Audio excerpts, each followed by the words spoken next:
can I get you to introduce yourself, please? Yes, my name's Laurie Hardman and I'm the owner of Broadhursts of Southport Ltd, bookshop.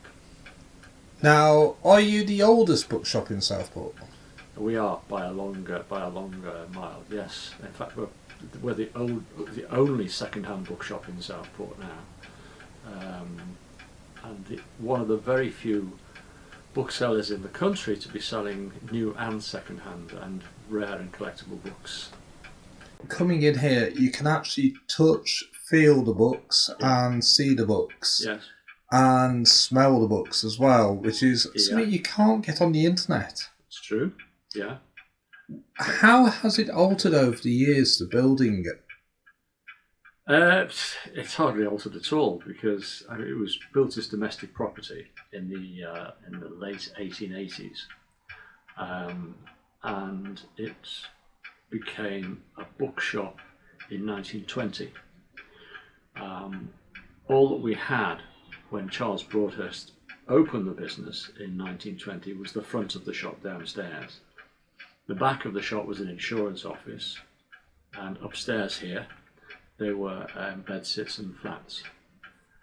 And the room in which we are now sitting was occupied by a clairvoyant who operated under the name of Madame Gladys, and she used to read palms and for sixpence I think it was, and read teacups for sixpence also, and then if you really wanted your fortune told, she had a crystal ball which she charged a shilling for, Madame Gladys. So, who famous have you had in? Well, once upon a time, before the Second World War, we used to run literary lunches at the Prince of Wales in Southport, so we used to get a lot of authors coming up to do talks. People like H.G. Wells, John Masefield, people who were big names in their day. But latterly, I suppose that the most famous person that we've had in the shop has been Johnny Cash. And this was going back probably about 25 years ago now. Now Johnny Cash was very, very interested in American indigenous population of Indian, and he had an enormous collection of books on the subject. And one day, the door opened, and this chap came on his own, just wandered into the shop, and said, "Have you got any books on the American Indians?" And he was talking to Charles Broadhurst, and I mean, Charles Broadhurst wouldn't have known Johnny Cash if he'd fallen over him, but I recognised him straight away. And as it happened, about 2 weeks previously, we'd bought, which is probably one of the finest sets of books on the American Indian in existence, by an author called Palin. And it was folio size set, 4 volumes, beautifully bound, illustrated with hand-coloured plates, hand-coloured illustration. So I said, well, yeah, we've just bought this set, Caitlin's American Indians. And he said, oh, can I have a look at it? Yeah, sure. Showed it to him. I'll have it. Didn't even ask the price, which was quite a lot of money in those days. And that was it. We shipped them over to America for him, and he stayed a customer for a long, long time. Who modern have you had in? Have you had any footballers? Yeah, we have. Prior to the pandemic, we had quite a lot of Liverpool and Everton footballers come in. You know, when they'd written books on biography, autobiography, what have you. But we also had Dave Prowse, who you might remember played Darth Vader, a very tall man, very imposing man. Didn't speak at all like Darth Vader when he came in the shop, very soft-spoken. But of course, without the cloak and the helmet, nobody would recognise him, so we said, "No, Darth Vader's been in the shop." "Has he?" "Yeah, that chap over there." "That's not Darth Vader." But, "Yeah, it is. That's the guy that played Darth Vader. It's Dave Prowse." Gosh. Who else we had? Probably the guy who gave most satisfaction would be Terry Pratchett, because he was exactly what you would expect. He came at 3 o'clock in the afternoon. He flew into Woodvale and drove up to the shop with his minder.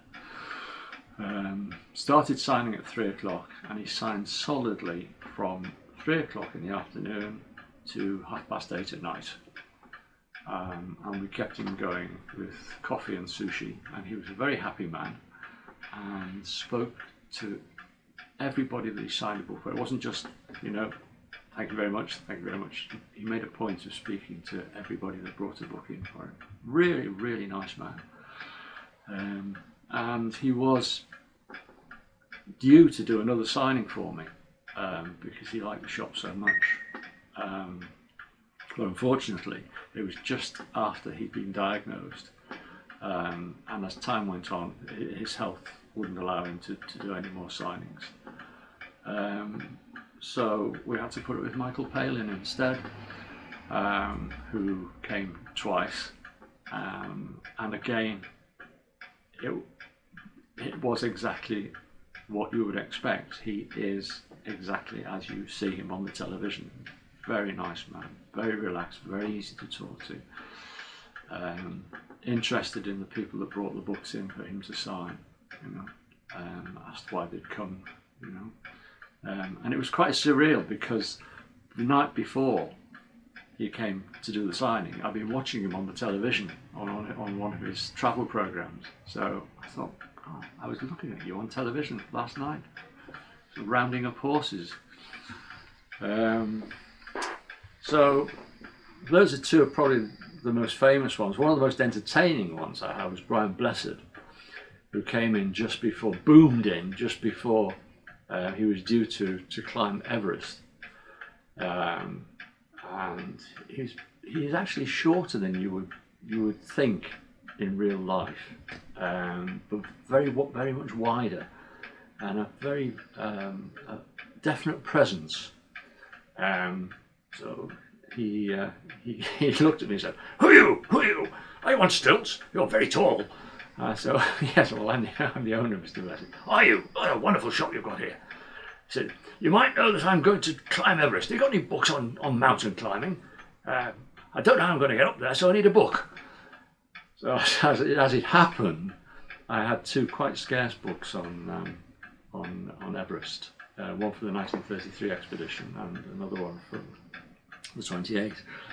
And he bought both of them. And he said, "Well, these are wonderful, wonderful. Yes, I'll read these and they'll help me get up there." So he went on his way, booming off down the Market Street, a very happy man. Who else? Chris Riddell, the illustrator and cartoonist who does the political cartoons for the Observer. He, again, exactly as you would expect, very easy to talk to, very, very nice man. And Joseph Delaney. How has the market changed? What, in new books or second-hand books? With the advent of the internet, has it made it harder? Not really. It's made it more difficult in some respects, in that once upon a time, with second-hand books, you would buy just about anything. These days, with the internet, low value books, there's no point in buying them because you can get them off the internet, and shelf space is expensive. So we're very much more selective these days. The upside of it is that it has made much clearer what's rare and what's not rare, because in the old days, booksellers might see a particular book 3 times in a year. Now with the internet, you click on that title and there's about 200 copies of the wretched thing online, so it's not that rare after all. So it's brought prices down. What's been your most favourite book find? Dear oh dear. You get a lot of unexpected things. I suppose several years ago I was at an auction. It was a country auction, and I'd gone there with no great expectations because the books were sold in job lots in boxes, but there were a lot of modern literature, modern first editions there, and I thought, oh, we'll go and see what's here. But by and large, it wasn't up to much. And then towards the end of the auction, I thought, well, I've got to buy something. So I lighted on this box of books. The top ones looked vaguely interesting. So I thought, well, I'll bid on this, and got the box for 10 quid. Brought it back to the shop in the van and forgot all about it. And about 6 months later, I dug it out of the stock room and thought, well, I've got to go through this box of rubbish. And at the bottom, almost at the bottom of the box, I saw a grey and pink dust wrapper, and I thought, now that looks like Casino Royale. But of course, it can't be. But in fact, yes, it was. It was, and I thought, well, it won't be a first edition, and opened it up. Yes, it was. It was an absolutely mint copy of Ian Fleming's first James Bond book, Casino Royale, which is the scarcest of all the Ian Fleming Bond books. So that was a very pleasant surprise, and I sold it to an American collector a couple of days later for quite a large amount of money. So the 10 bob box of books was worth it. Are there any specific books that you're personally interested in? Any genre? Not really. When I started off in book selling, because I used to collect books, I used to collect modern first editions. But then Charles Broadhurst, he said that you shouldn't really collect. He said, because you'll end up keeping all the best things for yourself, and that won't make you a good dealer. So I've really stopped collecting books. I mean, I have a wide interest.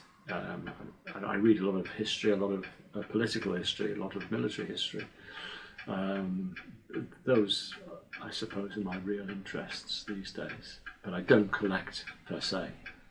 Do you regret not collecting? No, not at all. No, because I'm surrounded by books, really. I very rarely regret selling a book, because generally speaking, if I really want it, I can find it somewhere else. I can find it again. There have been rarities that I've sold and I know I will never ever see again, but in the main, no, I've never regretted stopping. So what has been your opinion of the internet in general? Do you think it's a good thing for books? Oh yes, I'm no Luddite where that's concerned. Absolutely not. I mean, you can sell stuff on the internet that will just moulder into dust on the shelves in the shop. The most esoteric subjects, somewhere, if you put it up on the internet, somebody will buy it, provided the price is reasonable. So, no, I think it's a great thing.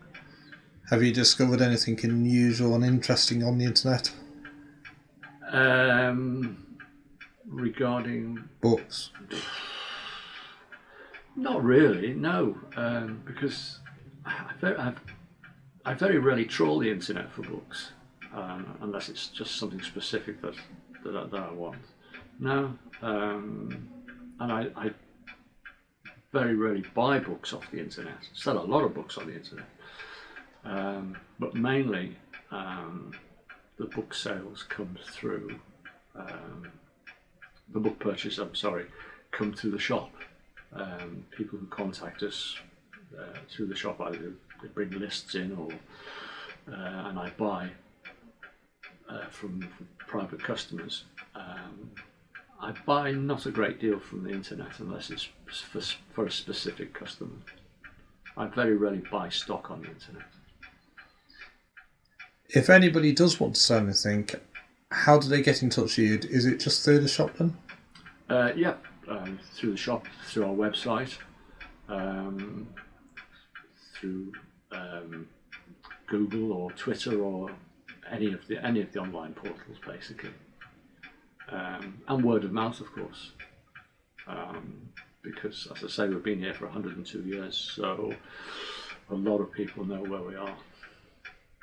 Well, thank you, and here's for the next 102 years. Thank you very much indeed.